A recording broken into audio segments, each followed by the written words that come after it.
Hello students, मैं शिवराम और आप देख रहे हैं मैथ प्लस वाईटी। जैसा कि आपको पता है, इस सत्र में बोर्ड के द्वारा सिलेबस में थोड़ी कटौती की गई थी 40% तक की, और कोविड की वजह से ऐसा कुछ हुआ। अब पहले एग्ज़ाम भी नहीं हुए हैं, और इसी के साथ ही अब बोर्ड की तरफ से मॉडल पेपर जारी किए गए हैं। शिक्षा विभाग की तरफ से भी लोकल क्लासेज के लिए मॉडल पेपर जारी हुए हैं, और उसी क्रम में कक्षा 11 का गणित का पेपर भी हमारे सामने आया है कि वार्षिक परीक्षा हमारे पास किस प्रकार से होगी। तो देखो, जो सिलेबस से संबंधित वीडियो है वो हम पहले ही आपके लिए लेके आ चुके हैं। हिंदी मीडियम, इंग्लिश मीडियम दोनों के लिए ही हम सिलेबस लेके आ चुके हैं पहले। और जिन लोगों ने अभी तक नहीं देखा है तो ऊपर आई बटन में आपके पास शो हो रहा है, आप वहां से क्लिक करके पहले सिलेबस देख लीजिए, उसके बाद इस वीडियो को आगे देखना।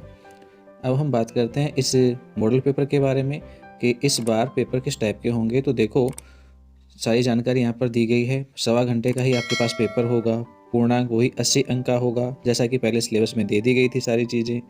और इस बार क्या कर दिया गया है, पेपर में थोड़ा सा बदलाव हुआ है। क्वेश्चंस किस किस तरीके के आएंगे उनके बारे में भी समझ लीजिए। देखो, हमेशा क्वेश्चंस बड़े होते थे, खूब सारे ज़्यादा, लेकिन इस बार बड़े क्वेश्चंस को छोटे छोटे प्रश्नों में तोड़ा है।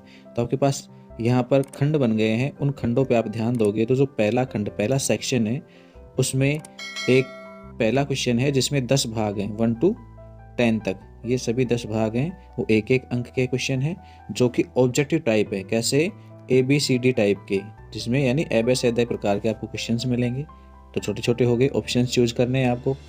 सेकंड जो सेक्शन है उसमें आपके पास 2 से 11 तक 10 प्रश्न है। ये बिल्कुल ही वेरी शॉर्ट आंसर वाले अति लघुत्रात्मक प्रश्न हैं, जिनके आंसर एक एक लाइन में होंगे। वो भी प्रत्येक 1 अंक का होगा। तो देखो, 10 अंक के तो ये हो गए, और 10 अंक के ये हो गए। बात करते हैं 12 से 19 यानी तीसरे सेक्शन की। तो तीसरे सेक्शन में आपके पास 12 से 19 8 प्रश्न होंगे, और ये 8 प्रश्न है वो प्रत्येक 2 अंक का होगा। इसका मतलब है तीसरा जो सेक्शन है वो 16 अंक का होगा कुल मिलाकर के। चौथे हिस्से पे आ जाइए, फोर्थ सेक्शन पर।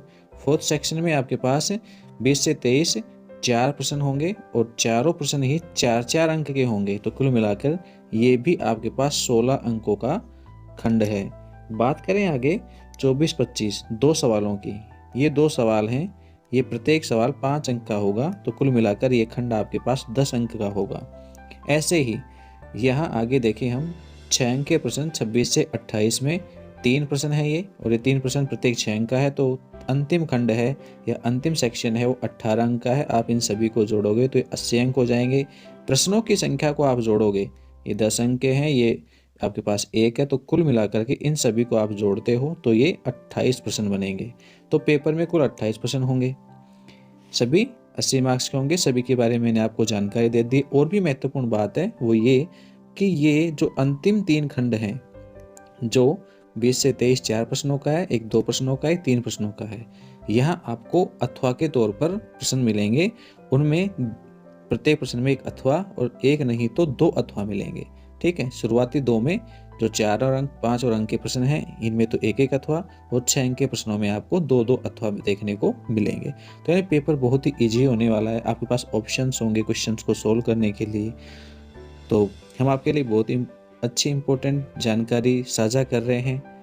तो आई थिंक आपको वीडियो पसंद आ रहा होगा, इसलिए आप प्लीज़ पहले वीडियो को लाइक कर दीजिए। यदि आप चैनल पर नए हैं और आपने अभी तक वीडियोस नहीं देखे हैं, तो आपको जानकारी के लिए हम बता दें, हमारे चैनल पर आपको 10वीं 11वीं और 12वीं क्लासेज की ऑनलाइन क्लासेज भी उपलब्ध करवाई जा रही हैं। इसलिए आप चैनल को सब्सक्राइब भी कर सकते हैं, ताकि आगे आने वाली वीडियोज़ की नोटिफिकेशंस आपको मिलती रहें, या इसी प्रकार की अन्य जानकारियाँ भी आपको मिलती रहें। चलिए बात करते हैं पेपर की।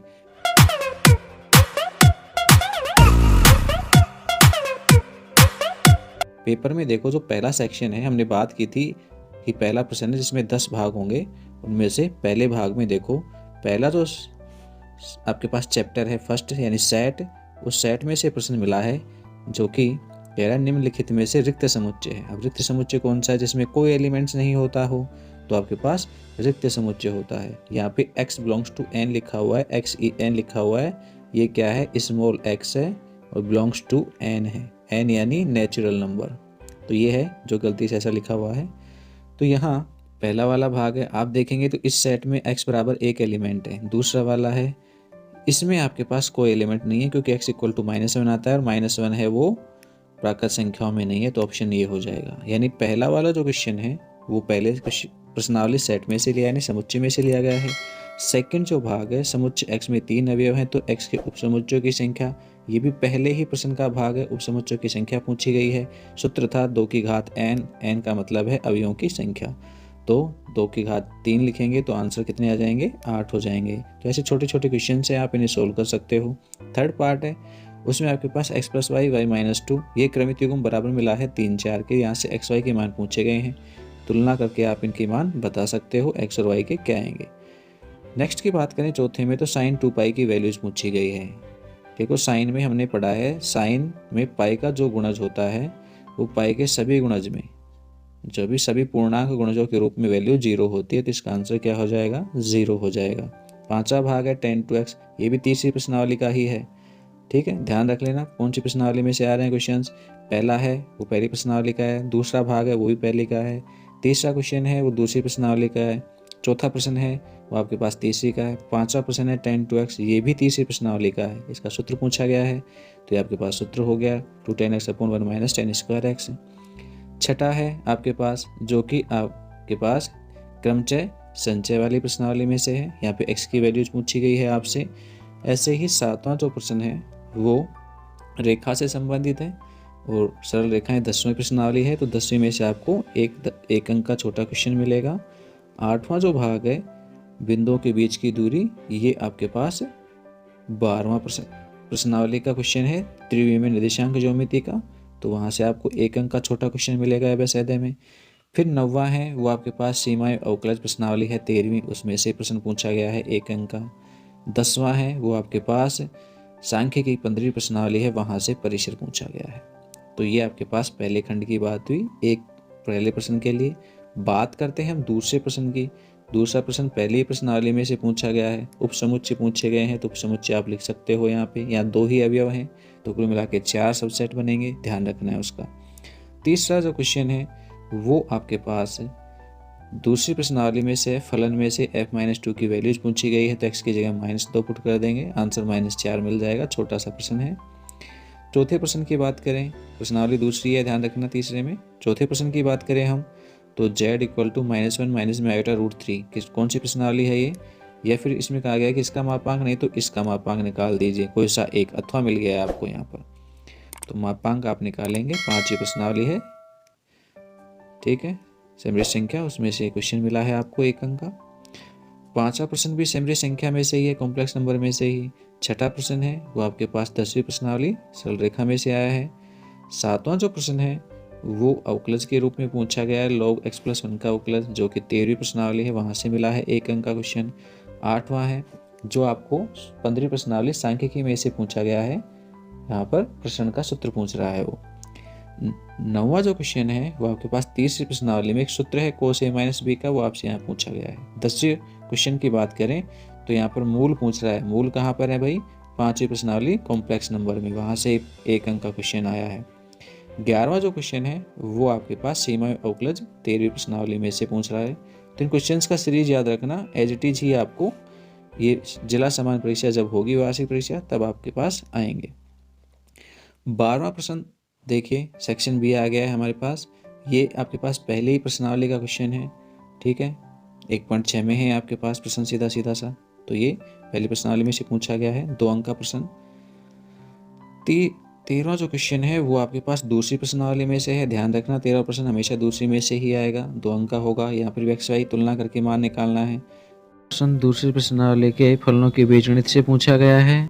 बात करें हम नेक्स्ट की, तो यहाँ पर अथवा भी मिला है 14वें प्रश्न में, जो कि सीमाओं में से रिलेटेड है, सीमाओं के अंतर्गत मान पूछे गए हैं यहाँ पर। 15वां जो प्रश्न है वो आपके पास कॉम्प्लेक्स नंबर यानी 5वीं प्रश्नावली में से है। 16वां प्रश्न भी आपके पास 5वीं प्रश्नावली में से है। 16 में अथवा भी मिला है आपको, समीकरण का हल पूछा गया है। 17वां जो प्रश्न है वो आपके पास क्रमचय संचय प्रश्नावली है, उसमें से पूछा गया है, तो क्रमचय संचय का क्वेश्चन है ये, जो कि आपके पास एक्सरसाइज है 7वीं, उसमें से पूछा गया है। इसी में तो एक और अथवा मिला है 17वें में, वो भी आपके पास क्रमचय संचय का ही क्वेश्चन है। 18वां जो क्वेश्चन है वो सीमा अवकलज प्रश्नावली में से पूछा गया है, 13वीं प्रश्नावली में से। 19वां प्रश्न है वो भी आपके पास सीमा अवकलज में से ही पूछा गया है। बात करें सेक्शन सी की, 20वां जो प्रश्न है वो आपके पास 16 प्रश्नावली में से पूछा गया है, प्रायिकता में से। इसके साथ अथवा मिला है। अथवा है वो आपके पास क्रमचय का क्वेश्चन है, क्रमचय संचय प्रश्नावली 7वीं का। और 21वें प्रश्न की हम बात करें तो समांतर श्रेणी यानी आपके पास 9वीं प्रश्नावली है, वहाँ से प्रश्न पूछा गया है। सिंपल सा क्वेश्चन है, 4 अंक का। इसके साथ अथवा मिला है, समांतर माध्य ज्ञात करने से संबंधित। ये भी 9वीं प्रश्नावली अनुक्रम एवं श्रेणी से पूछा गया है। 22वें क्वेश्चन की हम बात करें तो 22वां प्रश्न है वो आपके पास 10वीं प्रश्नावली में से पूछा गया है, रेखा का समीकरण। उसके साथ अथवा मिला है, उसमें भी रेखा का समीकरण पूछा गया है। ठीक है, नेक्स्ट बात करते हैं 23वें प्रश्न की। तो 23वां प्रश्न है उसमें आपको 4 बिंदु मिले हैं, वो आयत के शीर्ष हैं। तो बिंदुओं को देखें तो त्रिक बिंदु है, इसका मतलब प्रश्नावली कौन सी हो गई है आपके पास है, त्रिविमीय निर्देशांक ज्योमिति यानी 12वीं प्रश्नावली का क्वेश्चन है। वहाँ से आपको 4 अंक का प्रश्न मिलेगा। अथवा मिला है इसमें, अथवा आपके पास सांख्य परिच्छेद में से पूछा गया है। सांख्य परिच्छेद आपके पास 11वीं प्रश्नावली है। आगे बात करते हैं हम सेक्शन डी की। तो यहाँ पर 24वां प्रश्न है, यहाँ पे मैच करवा रहा है कि मिलान कर लीजिए कौन सा किसके साथ होगा। तो हम जानते हैं sin 2x जो है, sin 2x की वैल्यू जो है 2 sin x cos x होता है, सूत्र होता है। ठीक है, आगे यहाँ पर tan 2x है और cos 0 है, और भी नीचे इसका हिस्सा है 4th 5th, आप इनमें से जो जिसके साथ मैच करता है उसके साथ मैच करते चलेंगे। इसके साथ अथवा भी मिला है, एक समीकरण लिख करके यहाँ पर दी गई है, sin x plus cos x बराबर 1/5 है, तो tan 2x का मान बता दीजिए क्या होगा। 25वां प्रश्न है, हम इसकी बात करें तो यहाँ प्रायिकताओं की बात हो रही है। इसमें 5 भाग पूछे गए हैं। ठीक है, और प्रश्न है वो 5 ही अंक का है, यानी प्रत्येक भाग 1 अंक का हो गया। अथवा में भी फिर प्रायिकता का ही क्वेश्चन है और इसमें भी आपके पास 5 ही भाग हैं, प्रत्येक भाग 1-1 अंक का है। नेक्स्ट की हम बात करते हैं 26वें की। तो 26वां है वो सेक्शन ई का पार्ट है। यहाँ आपको 2-2 अथवा मिल रहे हैं। देखो एक प्रश्न में 3 ऑप्शन है, 3 में से आपको कोई सा ही प्रश्न करना है, चाहे तो आप पहले वाले भाग को करें, चाहे दूसरे को करें, चाहे तीसरे को करें। ठीक है, पहले वाले में आपके पास समांतर श्रेणी है, दूसरों में माध्य वाला, ये भी समांतर श्रेणी का ही क्वेश्चन है और ये भी श्रेणी वाली प्रश्नावली का ही क्वेश्चन है, यानी 9वीं प्रश्नावली में से आपको 26वां प्रश्न मिला है। बात करें 27वें प्रश्न की, तो ये आपके पास संख्या परिच्छेद में से मिला है, यानी 11वीं प्रश्नावली में से वृत्त से संबंधित जानकारी है या फिर परवलय से संबंधित प्रश्न पूछा गया है। और तीसरा इस ऑप्शन में और भी है, परवलय का समीकरण दे रखा है, निर्देशांक अक्षीयता का समीकरण पूछ रहा है। तो ये आपके पास 27वां प्रश्न है वो सांख्य परिच्छेद में से पूछा गया है। बात करें हम 28वें प्रश्न की, तो 28वां प्रश्न है वो सांख्यिकी प्रश्नावली में से पूछा गया है और सांख्यिकी में आपके पास वही 3 भाग हैं। यहाँ पर माध्य विचलन पूछा गया है, माध्यिका के सापेक्ष, माध्य के सापेक्ष माध्य विचलन पूछा गया है, या फिर आप प्रसरण ज्ञात कर सकते हैं नीचे दिए गए आंकड़ों का। तो ये आपके पास 15वीं प्रश्नावली का क्वेश्चन था। तो आपके पास यहाँ बड़े प्रश्नों में 2-2 या फिर 3-3 ऑप्शन मिल रहे हैं, कोई एक प्रश्न आपको यहाँ पर करना है। तो गाइज ये तो था हमारे पास एग्जाम में किस प्रकार के पेपर हमको देखने को मिलेगा, उसका एक ब्लूप्रिंट यानी मॉडल पेपर आपके लिए आया था, वो हमने आपको समझाया है। और सिलेबस को आप हमारे चैनल पर देख भी सकते हैं। वीडियो अच्छा लगे तो प्लीज़ फिर से कह रहे हैं लाइक ज़रूर करके जाएं, दोस्तों के पास शेयर भी करें, सब जान पाएँ इस चीज़ को, ताकि सभी अच्छे मार्क्स लेकर के आगे बढ़ें और हम आपके अच्छे भविष्य की कामना करते हैं। फ़िलहाल के लिए इजाज़त दीजिए, बाकी अन्य क्लासेस के वीडियोज़ लेकर के हम आपसे मिलते रहेंगे। तब तक के लिए बाय।